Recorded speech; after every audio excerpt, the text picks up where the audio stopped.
사사시대 말기에 이스라엘은 정치적으로 경제적으로 쇠퇴해 가고 있었고 특별히 영적으로는 타락했던 시기였습니다. 사사기가 반복해서 지적하고 있는 것처럼 이 당시에 하나님의 백성들은 하나님을 섬기고 하나님의 말씀을 따르는 것이 마땅했으나 각자 자기 소견에 옳은 대로 사는 타락한 모습을 보였습니다. 그런데 사실 이 시기는 하나님께서 계획하신 것을 따라 새로운 신정 왕국을 수립하시기 위한 역사적인 전환기이었습니다. 그리고 하나님께서는 그 시기에 한 인물 사무엘을 사용하시기를 계획하시지요. 그런데 그 사무엘을 통해 이 역사의 전환기를 이끌어 가기를 원하셨던 하나님께서는 그 사무엘의 비전을 한나로부터 시작하십니다. 어느 가정을 통해 사무엘을 보내실까 고민하셨던 하나님께서 당시에 경건한 가정이었던 엘가나와 한나의 가정을 선택하십니다. 그리고 그 가정에 사무엘을 보내시지요. 그리고 하나님은 사무엘을 통해 그 하나님의 뜻을 이루게 되었다는 겁니다. 여러분, 사무엘의 비전이 사무엘로부터 시작되지 않고 한나로부터 시작된 겁니다. 어찌 보면 한나에게 있어서, 한나의 일생에 있어서 그것은 하나님이 주신 소중한 기회일 수도 있었습니다. 그런데 그것이 그냥 적당히 저절로 쉽게 이루어진 것은 아니었습니다. 한나는 그 누구보다 괴롭고 아픈 시간을 보내야만 했습니다. 지금은 꼭 그렇지 않습니다만 이 당시 여인이 가질 수 있는 가장 큰 수치, 어쩌면 육체적인 고통보다 더 가슴 아픈 수치, 아이를 낳지 못하는 수치심을 견뎌야 했습니다. 엘가나의 또 다른 아내였던 분인나에게는 아이가 있었습니다. 그런 그 분인나의 모진 괴롭힘도 그는 견뎌야 했습니다. 그렇게 고통스러운 시간을 다 인내해야 했습니다. 그리고 마침내 그는 하나님의 뜻을 이루게 되었습니다. 그러니 여러분, 하나님의 뜻이, 하나님의 비전이 아무리 우리에게 있다 한들 여러분 거저되는 건 아닌가 봅니다. 때로는 이해할 수 없는 힘겨운 상황을 견뎌야 되기도 하고 때로는 남다른 고통의 시간을 견뎌야 되기도 합니다. 그럼 우리는 한 가지 분명히 알 수 있습니다. 여러분, 하나님의 비전을 이루기까지 어떤 고통이 있고 어떤 역경이 있다 할지라도 반드시 그 모든 시간을 온전히 인내해야 된다는 겁니다.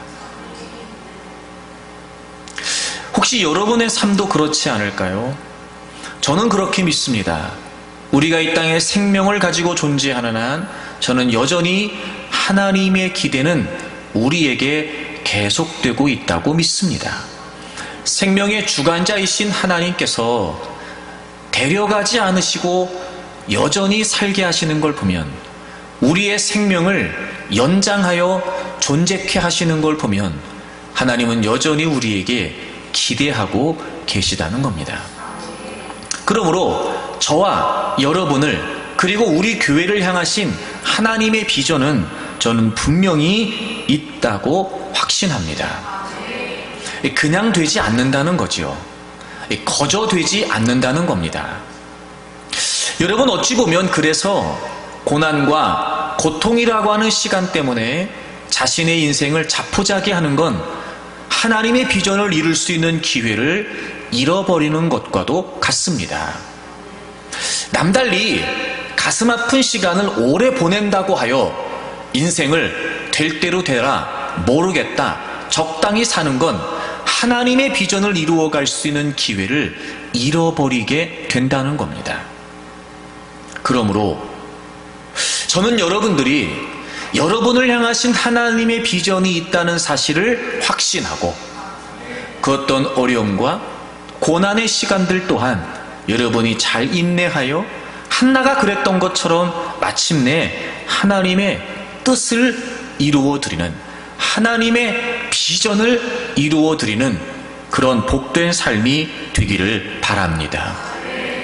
특별히 저는 우리가 지금 교회적으로도 아주 중요한 시기에 있다고 생각이 됩니다. 그러므로 우리에게 주어진 하나님의 기회, 우리 교회를 향하신 하나님의 비전을 이루기 위해 여러분, 우리가 이 시기를 어떻게 이겨내야 될까? 우리가 이 시기를 어떻게 보내야 될까? 그건 정말 우리에게 있어서 중요한 일이라고 생각이 되어집니다. 여기에 교회를 세우셨을 때 하나님은 분명한 목적이 있으셨다고 믿습니다. 그 일을 이루시기 위해 우리를 부르셨는데 말입니다. 우리가 그 하나님의 비전을 이루기 위해 무엇을 어떻게 해야 되는 걸까? 여러분의 삶에 있는, 여러분의 삶을 기대하시는 하나님의 비전을 위해 여러분은 또 어떻게 해야 되는 걸까? 여러분, 한나를 통해서 우리가 그 비결을 좀 찾아보려고 합니다. 무엇보다 오늘 말씀을 통해서 저는 여러분이 지금 어떤 문제 앞에 있다 할지라도 여러분의 삶을 향하신 하나님의 비전이 있다는 사실을 확인할 수 있기를 바랍니다. 그리고 그 하나님의 비전을 위해 과연 우리가 무엇을 붙들어야 될지를 다시 한번 깨달을 수 있는 하나님이 베푸시는 은혜가 말씀 안에 있기를 주의 이름으로 축복합니다. 먼저 여러분, 하나님의 비전을 이루어가기 위해 우리는 무엇보다 온전한 예배를 드리기 위해 힘써야 됩니다. 하나님은 이 이스라엘의 역사적인 전환기에 사무엘을 쓰시기로 계획하셨고, 그리고 그 사무엘을 보내시기 위해 엘가나와 한나의 가정을 선택하신 겁니다. 여러분, 이 당시의 상황을 생각해 봤을 때 하나님께서 왜 굳이 그 가정을 선택하신 걸까요? 왜 굳이 하나님께서 한나를 선택하신 걸까요? 물론 성경에 이유가 정확히 이것이다 라고 언급되어 있진 않습니다만, 적어도 사무엘상 1장을 기록하면서 엘가나와 한나의 가정을 우리가 알 수 있는 표현을 몇 가지 살펴보게 되면, 왜 하나님이 그로 하여금, 한나로 하여금 하나님의 비전을 이루게 하셨는지를 우리가 짐작해 볼 수 있습니다. 그건 바로 그 한나와 엘가나의 가정이 당시에 여러 상황에도 불구하고 하나님을 온전히 예배하는 가정이었기 때문이었습니다. 제가 서두에 말씀드렸던 것처럼 이 시대는 이미 영적으로 타락해 있던 시대였습니다. 그러므로 예배도 당연히 허물어져 있었고 예배다운 예배가 상실되어 있던 시대였습니다. 그런 시대적인 배경을 가지고 엘가나와 한나의 가정을 기록하면서 분명히 사무엘상 1장이 우리에게 알려주고 있습니다. 이런 먼저 1장 3절을 좀 보겠습니다.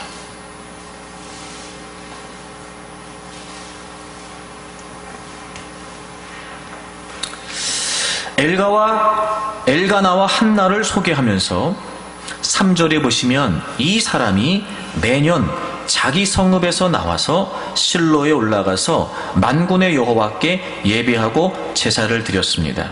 그런데 4절에 보시면 엘가나가 제사를 드리는 날에 제물의 분깃을 그의 아내 분인나와 그의 모든 자녀에게 주고 한나에게는 갑절을 주었다. 그러니까 여러분, 모든 가족 식구가 다 같이 그렇게 예배를 드렸다는 걸 우리가 알 수 있습니다. 특별히 3절을 다시 보시면, 이 사람이 매년 실로에 가서 예배를 드렸다고 되어 있습니다. 여러분, 원래 율법에 의하면 이스라엘 백성들은요 1년에 3번 무교절, 맥추절, 그리고 수장절에 하나님의 성소에 올라가서 제사를 드려야 했습니다. 그런데 이 시대는 예배가 무너져 있었던 시기였기 때문에 여러분, 그 누구도 그렇게 예배를 예배답게 드리지 않았습니다. 그런데 이 엘가나와 한나는요 매년 정해진 시기에 하나님을 예배했다는 겁니다. 적어도 이들은 다른 사람들은 예배를 어떻게 드렸는지 모르지만 이미 예배 자체가 타락되고 허물어져 있었지만 그럼에도 불구하고 엘가나와 한나의 가정은 매년 정해진 기간에 정해진 시기에 하나님을 예배했다는 겁니다. 다른 예배의 모습이 분명히 있었습니다. 게다가 매년 자기 성읍에서 나와서 실로에 올라가서 하나님을 예배했습니다. 여러분, 자기들이 살고 있었던 라마다임 소빔 1절에 보면 산지 에브라임 산지 라마다임 소빔에 그들이 살고 있었는데 거기에서 예배했던 것이 아니라 실로까지 올라가서 하나님을 예배했다라고 기록하고 있습니다. 여러분, 이게 무슨 말일까요? 원래 하나님이 이스라엘 백성들에게 예배에 관해 가르치실 때 지금은 그렇지 않습니다만 이 시대에는 하나님이 지정하신 곳에서 예배를 해야만 했습니다. 여러분, 잠깐 신명기를 좀 가보세요. 신명기 12장을 보겠습니다.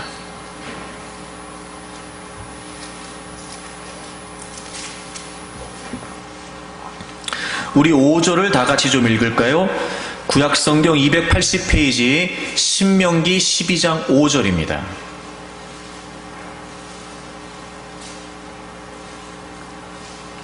신명기 12장 5절을 다 같이 읽겠습니다. 오직 너희의 하나님 여호와께서 자기의 이름을 두시려고 너희 모든 지파 중에서 택하신 곳인 그 계실 곳으로 찾아 나아가서 아멘.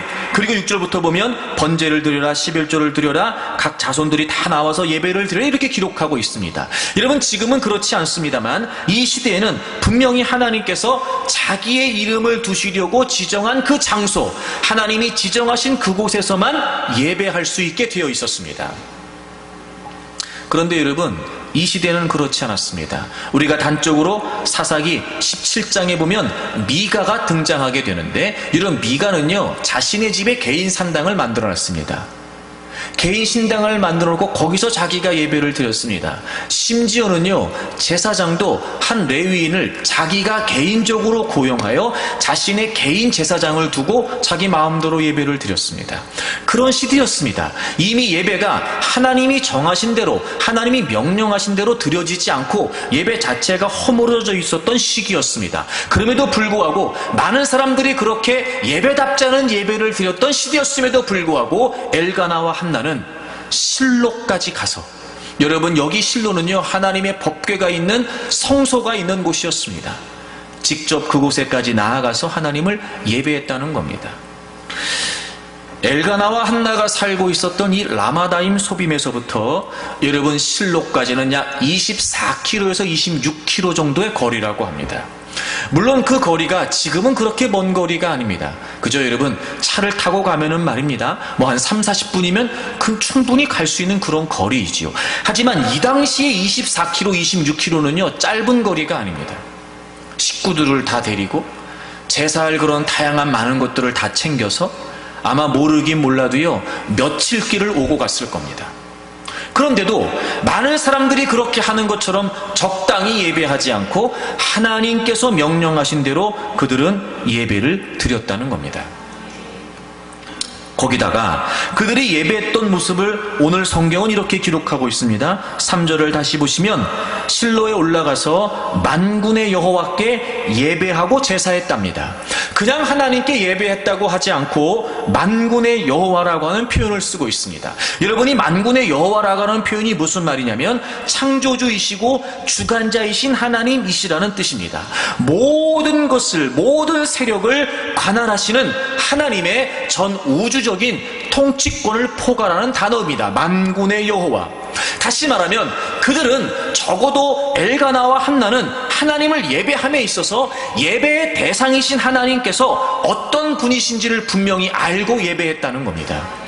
그 하나님이 창조주이시고 그 하나님이 주관자이시고 그들은 예배하면서 하나님의 주권을 인정하고 하나님이 하나님 되심을 인정하면서 그들은 예배했다는 거지요. 동시에 예배하며 제사를 드렸다. 어찌 보면 비슷한 의미의 단어를 반복하여 표현하고 있는 것 같습니다. 하지만 여러분, 이건 구체적으로 중요한 의미를 갖습니다. 먼저 예배한다라고 하는 단어는 엎드렸다 이런 뜻입니다. 엎드렸다, 엎드렸다. 여러분, 이런 겁니다. 그들은 하나님이 어떤 분이신지 알았습니다. 하나님이 창조주이시고 하나님이 주인이시라고 하는 사실은 그들은 분명히 알았습니다. 그리고 그 하나님 앞에 자신들이 보여야 될 마땅한 태도가 뭐였냐면 엎드리는 거였습니다. 엎드리는 거였습니다. 그들은 엎드렸습니다. 그리고 제사했다라고 하는 말은 제물을 드렸다는 의미입니다. 그 먼 거리를 가면서도 그들은 한치의 소홀함 없이 하나님께 제물을 드렸습니다.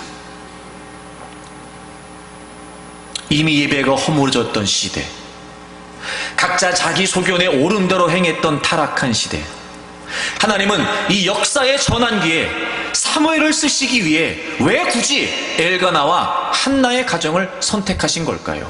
왜 한나를 통해서 하나님은 사무엘의 비전을 시작하셨던 걸까요? 왜 굳이 그 사무엘이라고 하는 하나님의 뜻을 한나를 통해 이루어 가시려고 했던 걸까요? 다른 이유가 아니었습니다. 여러분, 그들은 엘가나와 한나는요, 다른 건 몰라도 적어도 하나님을 합당히 예배하려고 했다는 겁니다. 짧은 표현이지만 우리는 시대적인 배경을, 그리고 이 시대의 다른 허물어진 예배를 통해 우리는 짐작할 수 있습니다. 적어도 한나의 예배는 형식적인 또는 많은 사람들이 그렇게 드렸던 의미 없는 예배가 아니라 종교 의식으로 반복되는 습관적인 허물어져 있는 예배가 아니라 적어도 하나님을 인정하고 하나님을 하나님으로 예배했던 예배였다는 걸 우리는 분명히 짐작할 수 있습니다.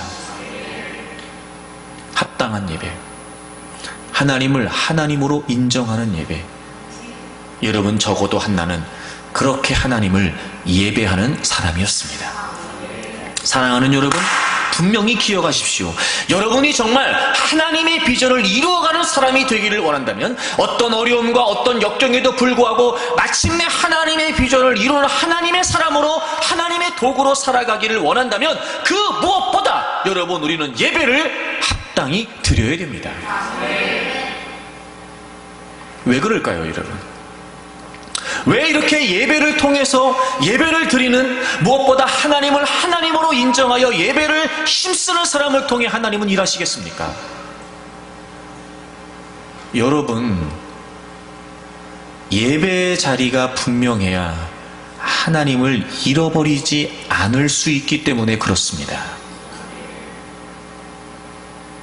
여러분, 우리가요, 하나님의 비전이라고 말하고 하나님의 뜻이라고 말하고 우리가 하나님의 사명이라고 이야기하면서 사실 우리는 하나님을 잃어버리고 삽니다.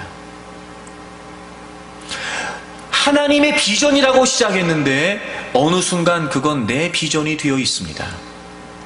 하나님의 사명이라고 이야기했는데 어느 순간 내 욕심만 남게 됩니다. 하나님을 잃어버리기 때문에 그렇습니다.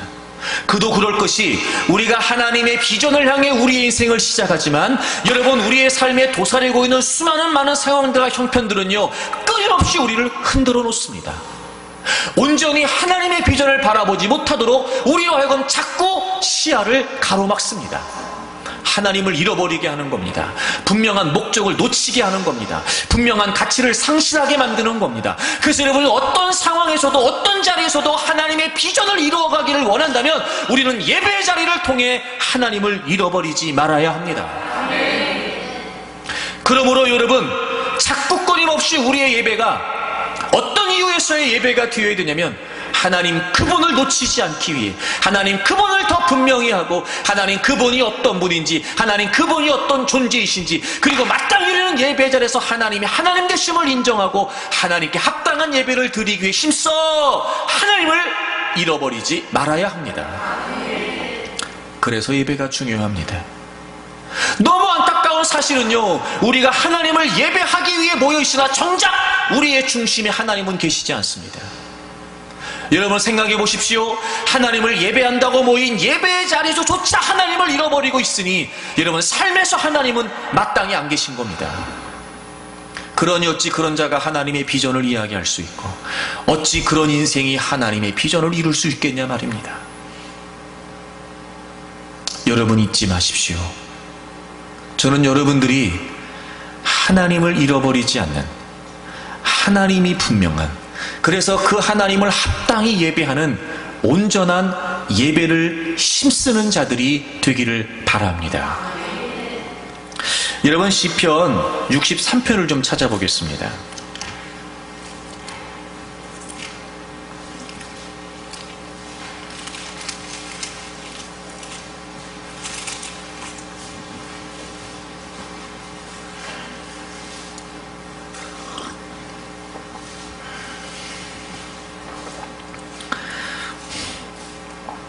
시편 63편을 보시면 63 숫자 옆에 시의 표제가 적혀 있어요.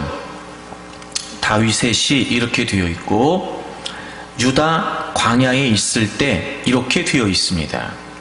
다윗이 쓴 시이고요. 그 배경이 다윗이 유다 광야에 있을 때입니다. 이 배경은 어떤 배경이냐면요. 다윗이 아들 압살롬이 반역을 일으키게 됩니다.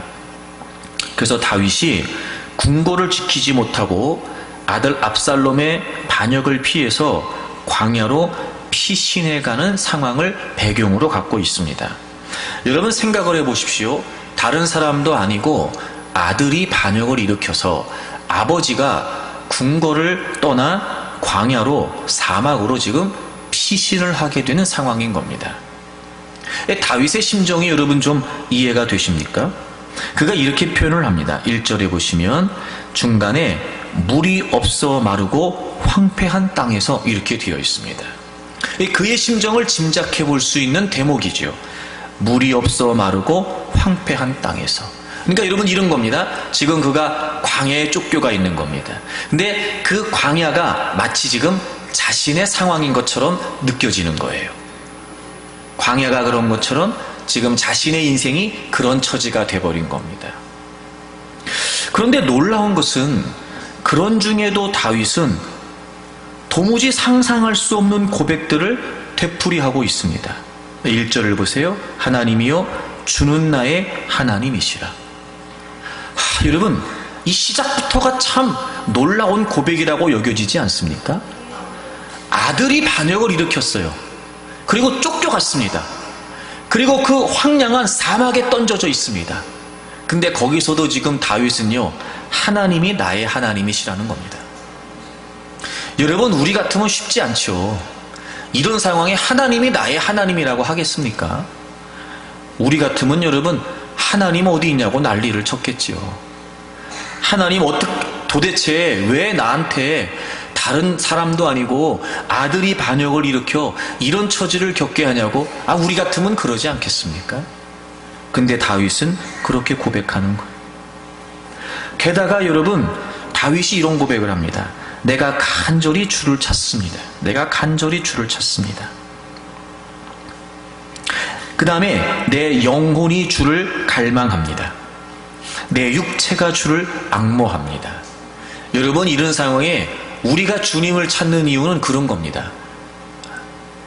빨리 궁으로 돌아가게 해 주십시오. 반역이 실패하게 해 주십시오. 뭐 이런 여러분 마음을 우리가 갖게 될 텐데 다윗은 그런 어떤 무엇을 기대했던 것이 아니라 주님을 찾고 주님을 갈망한답니다. 그러니까 주님 그분을 향한 시선을 지금 흐트러뜨리지 않기 위해 다윗이 얼마나 애쓰고 있는지를 우리가 짐작할 수 있어요. 특별히 여러분 이 갈망한다라고 하는 표현이 무슨 표현이냐면요 얼굴이 수척해질 정도로 원한다 이런 뜻이에요. 그러니까 다윗은 이런 겁니다. 아들 압살롬의 반역을 피해 광야로 지금 나와왔는데 피신해 왔는데 그런 중에도 그것 때문에가 아니라 그것 때문에 힘들고 괴로운 것이 아니라 그것 때문에 피곤한 것이 아니라 그 자리에서조차 하나님을 향한 갈망을 잃어버리지 않기 위해 더 힘쓰고 있다는 거죠. 2절에 보시면 내가 주의 권능과 영광을 보기 위하여 이와 같이 성소에서 주를 바라보았나이다. 성소에서 주님을 바라보았던 것처럼 지금 내가 이 자리에서도 주의 권능과 영광을 기대한다는 거예요. 하나님의 영광, 하나님의 권능, 그건 여러분 하나님의 임재와 그리고 하나님의 역사를 의미하는 거였습니다. 그리고 이렇게 말을 해요. 주의 인자하심이 생명보다 낫답니다. 주님의 인자하심이 다른 인생들보다 낫다는 거예요. 아니 여러분, 아들이 반역을 일으켜서 쫓겨나왔는데 하나님이 인자하시다니 말입니다. 이런 고백이 과연 가능하겠냐 말이에요. 내 입술이 주를 찬양한다는 것. 이름으로 나의 평생의 주를 송축하며 주의 이름으로 말미암아 나의 손을 들겠다는 겁니다. 끊임없이 다윗은 주님 그분을 놓치지 않기 위해 지금 계속 주님이 어떤 분이신지를 고백하고 있어요. 5절에 보시면 더 기가 막힌 고백이 나옵니다. 골수와 기름진 것을 먹음과 같이 나의 영혼이 만족할 것이라. 골수와 기름진 것을 먹었다는 말이 아니에요. 그걸 먹은 것처럼, 골수와 기름진 것을 먹은 것처럼 내가 지금 만족하다는 거예요. 여러분, 다윗은요, 비록 이런 비참하고 이런 우울한 처지에 지금 광야에 있지만 그 광야에서조차 하나님을 예배하기 위해 힘쓴 겁니다. 모든 걸 다 잃어버렸다고 해도 과언이 아닐 겁니다. 그럼에도 불구하고 어떠한 미동도 없이 그는 하나님 그분을 잃어버리지 않기 위해 지금 더 힘써 하나님이 하나님 되심을 고백하고 하나님이 어떤 분이신지를 인정하면서 지금 하나님을 예배하고 있습니다.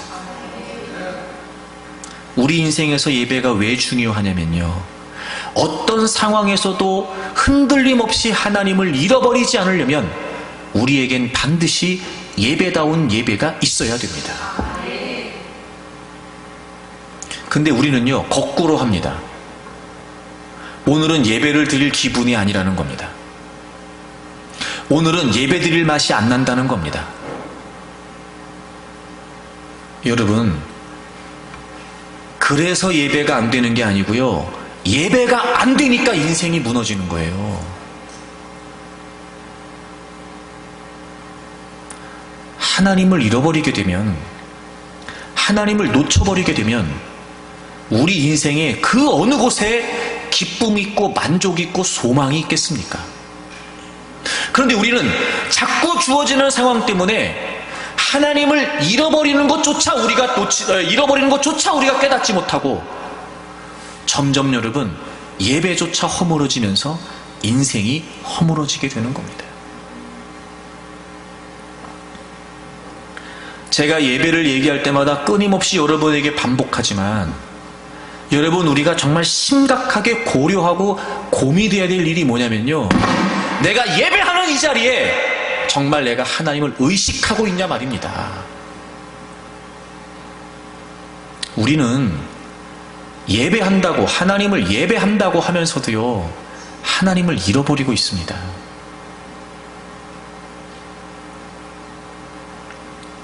적어도 하나님의 비전을 이루어 가려면 그 길이 쉽지 않고 그 일이 그냥 되지 않기 때문에 끊임없이 하나님을 향한 우리의 시선을 흔들려고 하는 수많은 역경과 고난들이 있기 때문에 우리는 하나님을 잃어버리지 않기 위해 더 예배다운 예배를 위해 힘써야 된단 말이에요.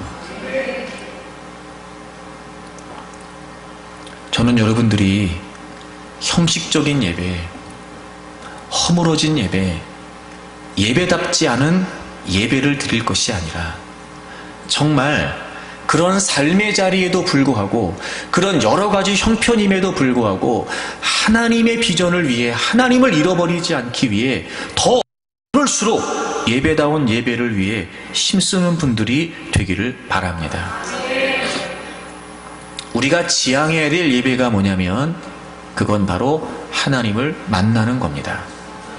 여러분, 하나님이 그토록 예배를 소중하게 여기시고 하나님이 우리에게 자꾸 예배하라고 명령하시고 예배하라고 권면하시는 이유가 뭐냐면 예배의 자리에서 우리는 하나님을 만날 수 있기 때문에 그렇습니다. 여러분 출애굽기를 가보세요.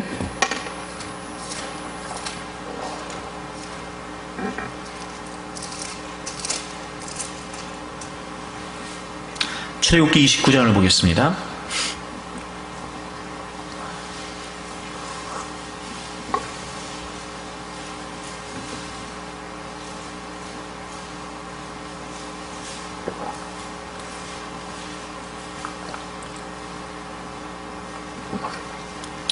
출애굽기 29장에 보시면 이제 19장에서 하나님께서 이스라엘 백성들을 출애굽시키셔서 19장에 보면 시내산에 오게 되고 그리고 하나님이 임재하시고 20장부터 이제 십계명을 비롯하여 다양한 명령과 규례와 율법을 이스라엘 백성들에게 선포하세요.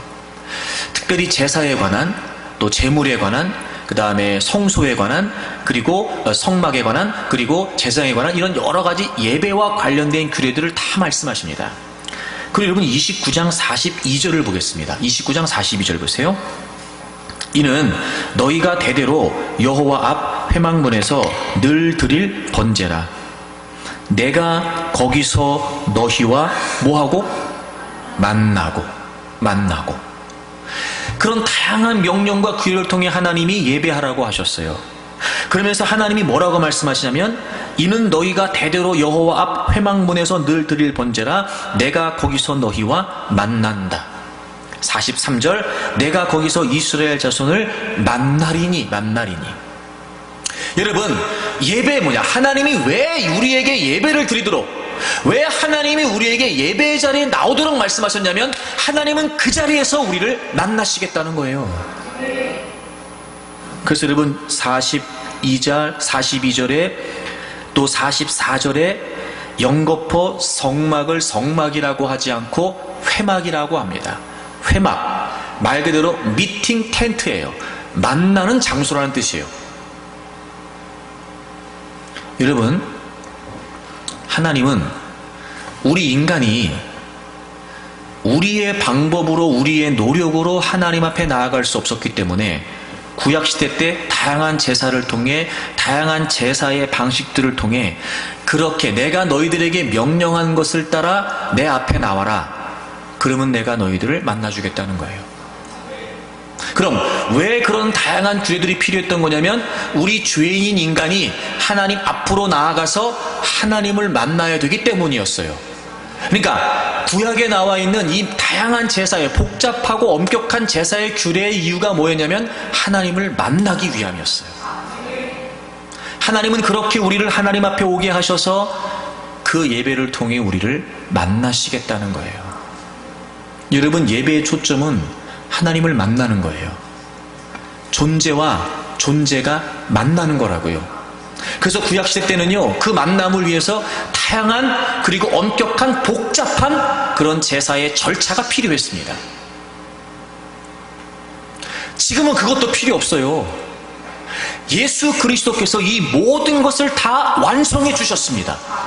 그래서 더럽고 추악한 우리 인간이 결코 하나님 앞에 나아갈 수 없는 죄악된 우리 인간이 그 예수 그리스도의 공로를 힘입어 이제 담대히 하나님 앞에 나아가 하나님을 만날 수 있게 되었습니다. 골로새서 1장을 찾아보세요.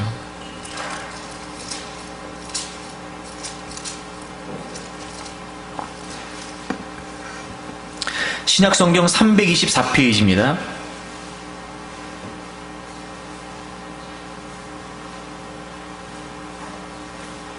21절을 보시면 골로새서 1장 21절을 보세요. 전에 악한 행실로 멀리 떠나 마음으로 원수가 되었던 너희를. 여러분 우리가 예수 그리스도 이전에 우리의 악한 행실 때문에 하나님으로부터 떠나 원수가 되어 있었습니다. 여러분 잘 들으십시오. 우리는요 그 어떤 경우에도 우리의 노력과 우리의 수고와 그 어떤 대가를 우리가 지불한다고 한들 우리는 하나님 앞에 나올 수 없는 하나님과 원수가 되어 있었던 상태였습니다. 그랬는데 22절 보세요. 이제는 그의 육체의 죽음으로 말미암아 뭐하게 하셨냐면 화목하게 하셨어요. 하나님과 우리가 우리의 죄 때문에 원수가 되어 있었는데 예수 그리스도께서 우리의 모든 죄를 담당하시고 십자가에서 죽으셔서 부활하심으로 말미암아 깨어진 그 원수가 되어 있었던 하나님과 우리 사이의 관계를 화목하게 하셨다고요. 우리가 예수 그리스도 때문에 하나님 앞에 나아갈 수 있게 됐어요. 그래서 너희를 거룩하고 흠없고 책망할 것이 없는 자로 그 앞에 세우고자 하셨단 말이에요. 우리의 공로가 아니라 예수 그리스도의 공로로 말미암아 이제 우리가 거룩하고 흠없고 책망할 것이 없는 자로 하나님 앞에 설 수 있게 됐어요. 여러분 20절에 보면은요 이런 표현이 나와요. 20절 보세요. 그의 십자가의 피로 화평을 이루사, 그러니까 22절에 화목이라고 되어 있고 20절에 화평이라고 되어 있어요. 그의 십자가, 예수 그리스도의 십자가를 통해 하나님과 우리가 화평을 이루게 됐어요. 우리가 하나님께 나아갈 수 있게 됐어요. 만물고 땅에 있는 것들이나 하늘에 있는 것들이 그로 말미암아 자기와 화목하게 되기를 기뻐하셨어요. 여러분 보세요. 우리가 하나님이 얼마나 우리를 만나고 싶어 하셨던지 예수 그리스도를 십자가에서 죽이시면서까지 관계를 회복하신 그것을 하나님이 기뻐하셨단 말이에요. 예수 그리스도를 포기하시고 우리를 하나님 앞에 나올 수 있게 하셔서 하나님은 우리와 하나님이 만나는 이 만남 자체, 이 회복된 하나님과의 관계 이 자체를 하나님은 너무 기뻐하신 거예요.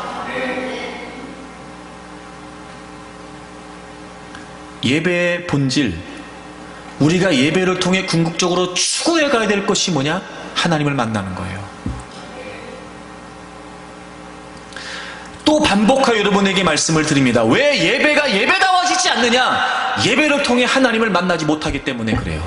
여러분 하나님을 잃어버리는 걸요. 우리는 예배를 드린다고 하지만 우리의 예배 가운데, 우리의 예배의 자세 가운데, 예배의 생각 가운데 하나님은 고려되지 않습니다. 우리는 하나님을 만나려고 나오지 않습니다. 내가 원하는 걸 챙기려고 나오죠. 우린 예배의 자리에서 하나님 그분에겐 관심이 없습니다. 내가 필요한 것에만 관심이 있습니다. 하나님을 예배한다고 하지만 우리는 하나님을 잃어버린 지 오래입니다. 그러니 여러분 예배를 통해 하나님 그분에게 관심이 없고 하나님은 정작 우리에게 관심이 있으셔서 우리를 만나시기 위해 예수 그리스도까지 내주셨는데 말입니다. 근데 우린 정작 하나님 그분에겐 관심이 없습니다. 하나님을 만나려고 하지 않습니다. 하나님 그분 앞에 나오려고 하지 않습니다. 껍데기뿐인 예배를 드립니다. 형식적인 예배를 드립니다. 그러니 예배가 예배다워지겠습니까? 하나님을 잃어버린 지 오래입니다. 하나님과의 만남도 없습니다. 예배가 허물어지고 예배가 무너지고 예배가 타락하는 겁니다. 과연 우리가 지금까지 수없이 많은 예배를 드려왔으나 어느 예배라도 한번 정말 하나님 그분을 향한, 그분을 만나기 위한, 그분을 간절한 마음으로 그렇게 여러분 그분을 향한 예배를 드려본 적이 있냐 말이에요. 만남 때문에 설레입니까? 만남을 기대하기 때문에 기대가 있습니까? 예배 이후에 하나님을 만난 만남에서 기쁨이 있습니까? 감격이 있습니까? 아이고 그런 거 잃어버린 지 오래입니다. 그런 건 관심도 없습니다. 하나님 그분에겐 점점 관심이 없습니다. 진짜 중요한 얘기를 하겠습니다. 그래서 여러분 그 하나님을 온전히 향하지 못하도록 하기 위해 원수마귀의 노림수가 뭐냐면 예수 그리스도를 잃어버리게 만드는 거예요. 여러분 우리가 왜 하나님을 향한, 우리가 왜 하나님 그분을 향한, 우리가 왜 하나님을 잃어버리는지 아세요? 예수 그리스도가 분명하지 않기 때문에 그래요. 제가 수없이 여러분에게 말씀을 드렸죠. 참된 예배의 기초는 구속입니다. 왜냐하면 우린 예수 그리스도가 아니고서는 하나님을 깨달을 수도, 하나님을 향할 수도, 하나님을 만날 수도 없기 때문에 그렇습니다. 그래서 마지막 때 원수마귀의 노림수가 뭐냐? 예수 그리스도를 무너뜨리는 거예요. 고린도서 4장을 가보실까요?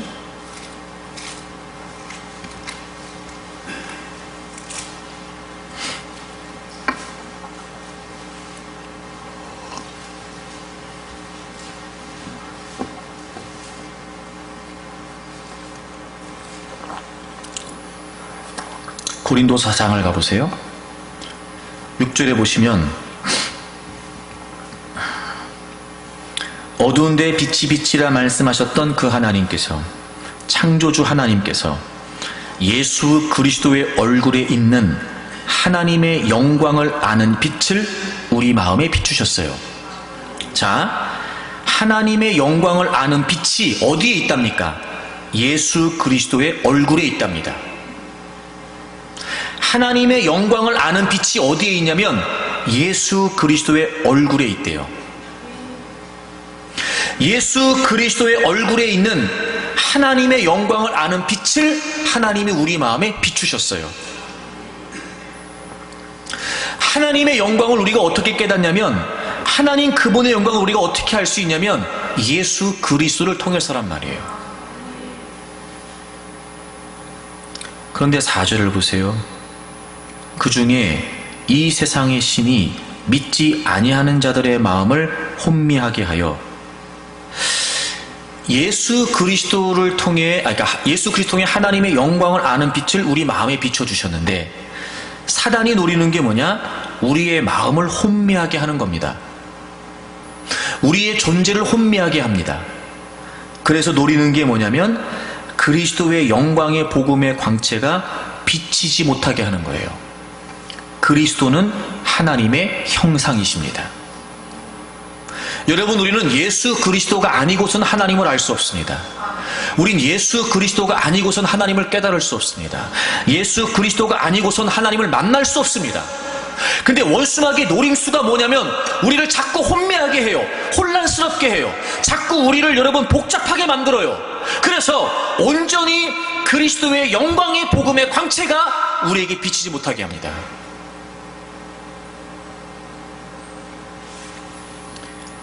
여러분, 예수 그리스도가 아니고선 우리가 하나님께 나아갈 수 없습니다.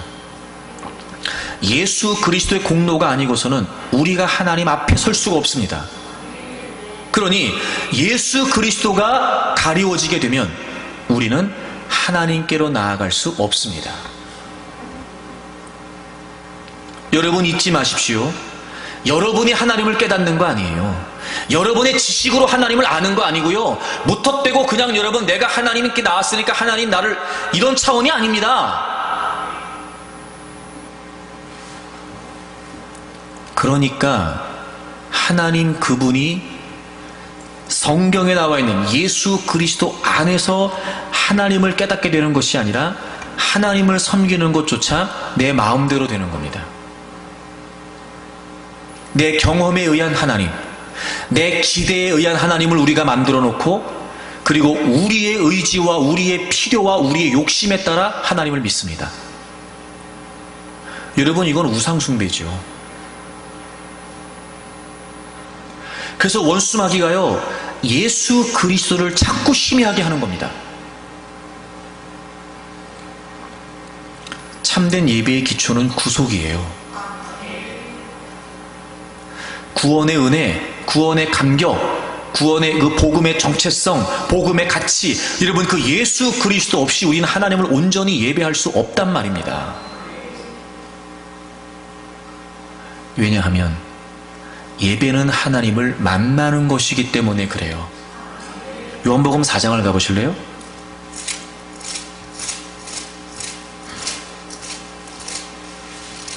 요한복음 4장을 가보세요. 예수님께서 사마리아에서 여인을 만나시면서 예배에 관해 말씀하시는데 이렇게 말씀하세요. 24절에 보시면 하나님은 영이시니 예배하는 자가 영과 진리로 예배할지니라. 하나님은 영이시니, 여러분 이 문장에 관사가 없습니다. 그러니까 하나님이 영이시니라고 하는 이 말이 무슨 말이냐면 하나님은 영 그 자체이신 분이세요. 자, 하나님은 영이십니다. 그래서 예배하는 자가 어떻게 예배해야 되냐면 첫째, 영으로 예배해야 됩니다. 하나님은 영이시기 때문에 우리가 육체로 만나는 게 아니에요. 하나님은 영 그 자체이신 분이세요. 하나님의 본질적인 속성이 영이란 말이에요. 그러므로 우리가 영이신 하나님을 알고 만나고 깨닫는 건 우리의 영이에요. 근데 그 영이 어떤 영이에요? 예수 그리스도로 말미암아 거듭난 영이죠. 여러분, 우리가 예수 그리스도 안에서 거듭난 심령이 되지 않으면, 우리가 예수 그리스도 안에서 우리의 존재가, 우리의 마음이, 우리의 존재가 예수 그리스도를 통해 새로운 존재로, 즉 구원이라고 하는, 복음이라고 하는 능력 안에 재창조되지 않으면 영이신 하나님을 만날 수 없습니다. 육체로 만나는 게 아니에요. 감정으로 만나는 게 아니에요. 여러분, 제발 좀 감각으로 만나는 게 아닙니다. 하나님은 영이시기 때문에 여러분의 지식으로, 여러분의 감정으로, 여러분의 경험으로 만나는 게 아니에요. 오직 예수 그리스도 안에서 구원받은 거듭난 심령으로만 하나님을 만날 수 있습니다. 그러니 예수 그리스도가 가장 중요하죠. 예수 그리스도 없이 어떻게 우리가 하나님을 만납니까? 예수 그리스도가 아니고선 하나님께 나아갈 수 없는데, 하나님은 영이십니다.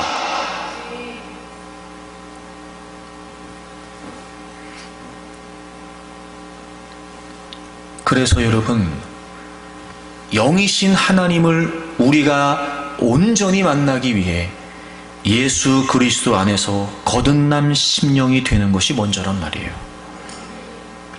그래서 여러분, 예배의 대상이신 영이신 하나님, 그분을 만나고 그분과 교제하고 그분 안에서 주어지는 모든 은혜를 누리고 우리가 충만하기를 원한다면,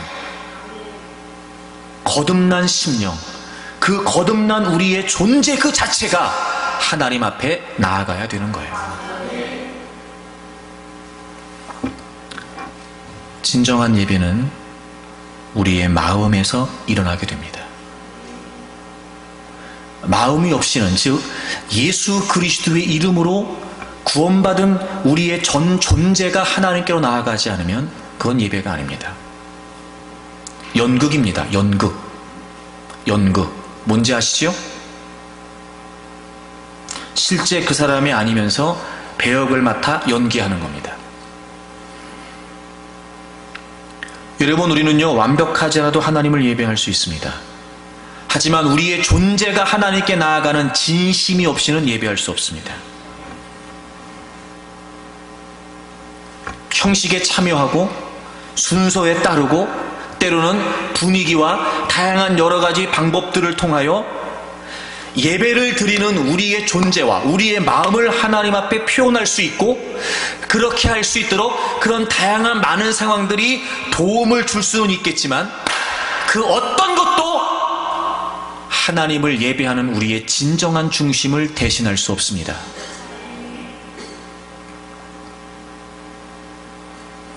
하나님으로부터 멀리 떠난 마음으로 앉아있을 수 있습니다. 입술에 익숙한 찬양을 할 수도 있습니다.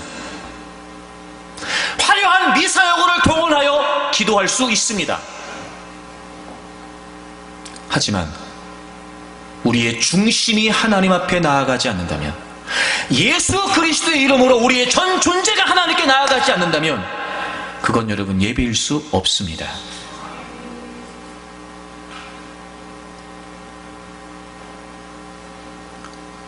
예배를 드리기 위해 필요하다고 여겨지는 다양한 많은 수단과 방법과 조건들이 도움이 된다는 건 인정하지만, 그럼에도 불구하고 우리가 경계해야 될 것은 오히려 예배하지 않는 우리의 마음을 마치 예배를 드린 것 같은 느낌을 줄 수 있다는 겁니다.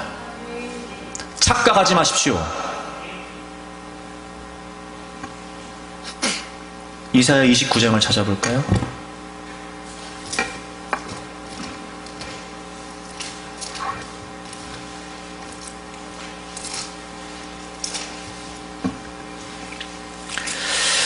이사야 29장 13절을 보겠습니다.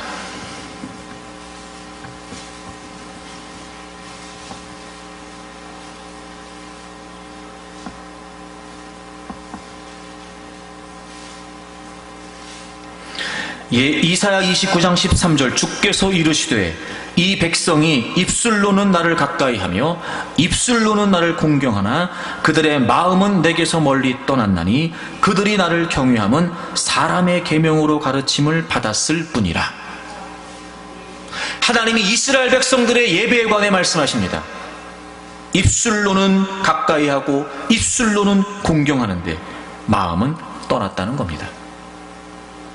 여러분, 이사야서 29장의 말씀을 예수님께서 마태복음 15장에서 동일하게 인용하십니다. 그리고 무너져 있었던, 허물어져 있었던, 타락해 있었던 유대인들의 예배에 관해 주님이 동일하게 말씀하십니다.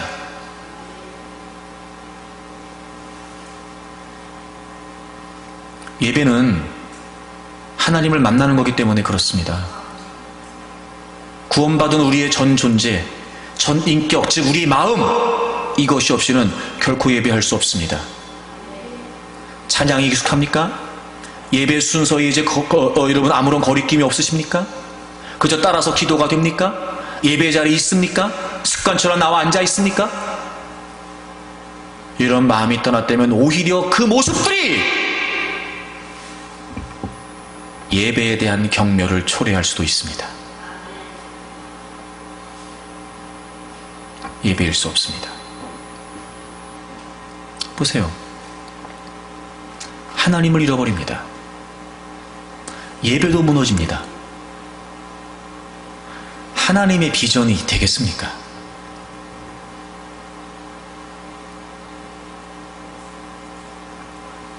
그러므로 여러분, 우리는 하나님을 잃어버리지 않기 위해 더 예배다운 예배에 힘써야 됩니다.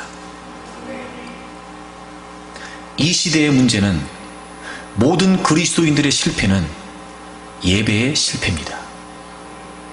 제발 여러분 부탁합니다. 예배를 예배답게 드리세요. 영과 진리로 하나님이 예배하라고 하셨습니다. 그럼 영이신 하나님을, 우리의 존재가 하나님 앞에 나와 만나는 게 뭐냐? 그게 말씀이에요.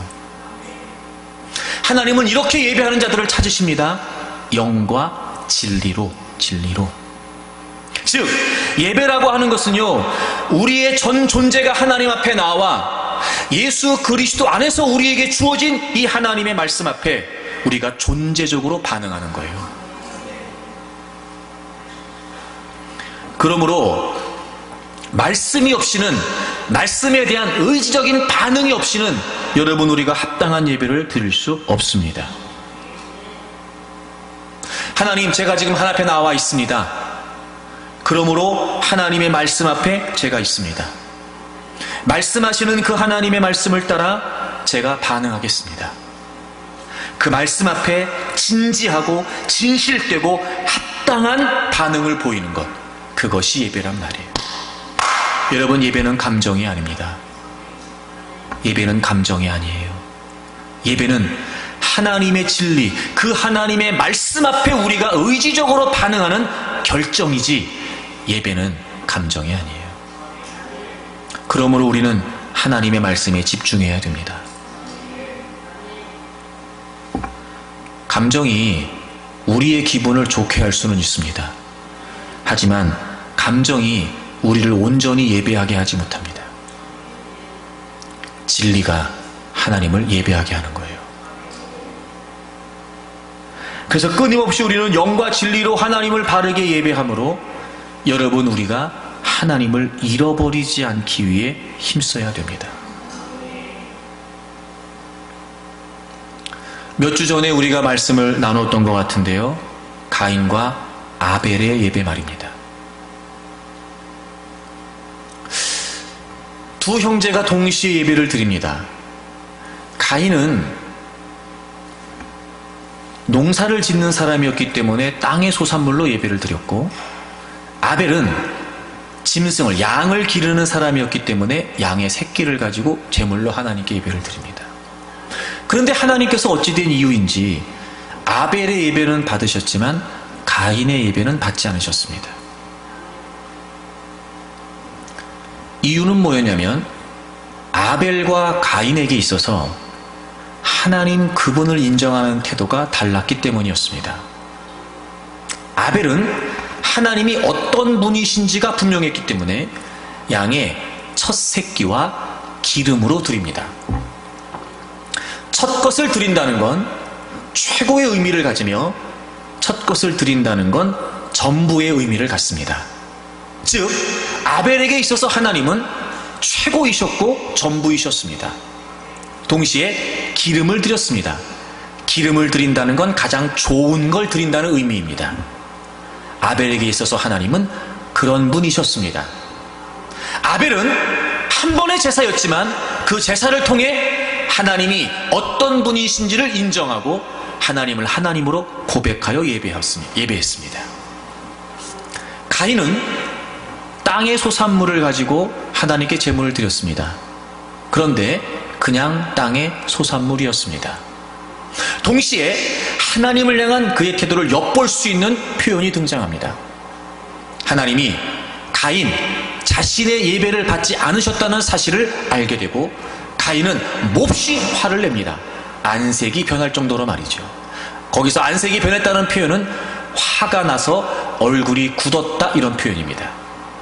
하나님이 자신의 예배를 받지 않으신 걸 알았습니다. 그래서 가인은요 너무 화가 났습니다. 참을 수가 없었습니다. 얼굴이 경직될 정도로 말입니다. 마치 이런 겁니다. 왜 하나님이 내 예배를 안 받냐는 겁니다. 내가 예배를 드렸으니까 하나님은 잔말 말고 받으면 되지 왜 예배를 받지 않냐는 겁니다. 이해할 수 없다는 겁니다.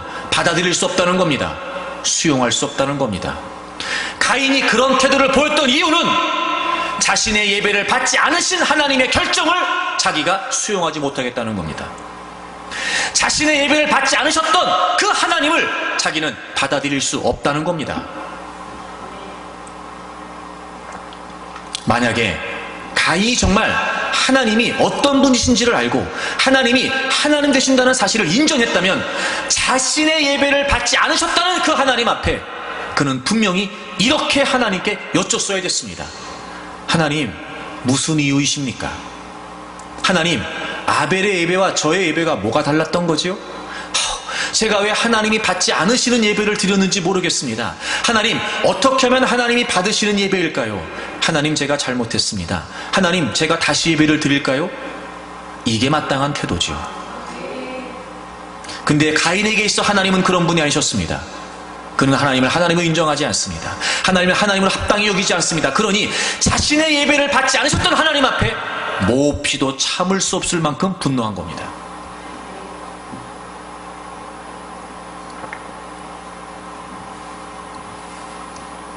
첫째, 우리가 예배를 드린다고 다 하나님 예배를 받으시는 건 아닙니다. 그러므로 우리는 정말 하나님을 잃어버리지 않는 예배를 드린다면 반드시 우리가 예배를 드릴 때마다 우리는 어디에 관심을 가져야 되냐면 하나님이 나의 예배를 받으실만 하냐는 겁니다. 둘째, 그러므로 하나님 그분을 향해 하나님 그분의 존재를 향해 예배하기 위해 우리는 힘써야 합니다. 그게 뭐예요? 하나님이 하나님 되심을 인정하는 겁니다. 하나님의 비전을 이루기까지 그냥 되지 않습니다. 여러분은 비전, 꿈, 소망, 사명 이런 단어를 떠올릴 때마다 혹시 여러분 낭만적인 또는 여러분 화려한 그 무엇을 동경하십니까? 그렇지 않습니다. 한나도 그 역사의 전환기에 하나님이 그를 쓰시기를 원하셨던 비전이 분명히 있었으나 여러분 그는 누구보다 가슴 아픈 처지를 견디고 인내해야 했습니다. 그는 하나님을 합당히 예배하기 위해 힘썼습니다. 하나님을 잃어버리지 않도록 우리는 예배에 힘써야 합니다. 모여서 예배를 드릴 때마다 여러분이 개인의 삶의 자리에서 하나님을 예배할 때마다 예배다운 예배가 드려지도록 힘써야 됩니다. 예배가 무너지면 안 됩니다. 여러분 예배를 멈추면 안 됩니다. 예배가 타락하면 안 됩니다. 예배가 변질돼서는 안 됩니다. 하나님을 잃어버리지 않기 위해 예배에 힘쓰십시오. 그래야 하나님의 비전을 이루기까지 인내할 수 있으며 마침내 하나님의 비전을 이룰 수 있기 때문에 그렇습니다. 들었습니다. 여러분의 예배는 어떠했습니까? 과연 여러분은 어떻게 하나님을 예배하셨습니까? 다른 게 문제가 아닙니다. 다른 상황이 문제가 아닙니다. 예배부터 회복해야 됩니다. 진정한 예배를 위해 힘쓰기를 바라고, 그래서 여러분 예배를 통해 온전히 하나님을 만나고 그 하나님 안에서 모든 역경과 고난과 그리고 도전들을 이겨낼 수 있는 힘과 은혜를 공급받기를 주의 이름으로 축복합니다.